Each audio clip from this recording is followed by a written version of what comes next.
या श्रीमंत बापांच्या पोरांना नक्कीच झालंय तरी काय असा प्रश्न इथं अनेक लोकांनी उपस्थित केलेला आहे। आपल्या सर्वांना पुण्यातील पोर्शे घटना नुकतीच घडलेली माहीत आहे।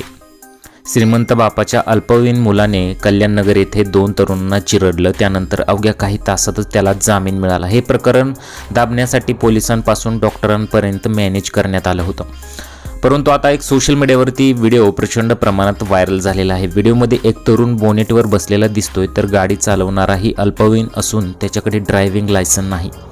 अशात कल्याण येथील व्यस्त असलेल्या शिवाजी चौक परिसरात BMW कार चालवत होते, तर काही जण हा स्टंट आपल्या मोबाईलमध्ये रेकॉर्ड करत होते।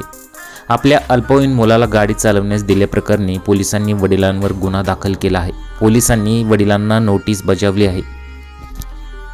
पोलिसांनी सांगितले की सोशल मीडियावर रील्समुळे प्रेरित झालेल्या मुलाने अलीकडेच त्याच्या वडिलांना सुमारे 5 लाख रुपये किमतीची सेकंड हँड BMW खरेदी करण्याचा हट्ट केला होता, तर कार वडिलांच्या नावावर नोंदणीकृत आहे।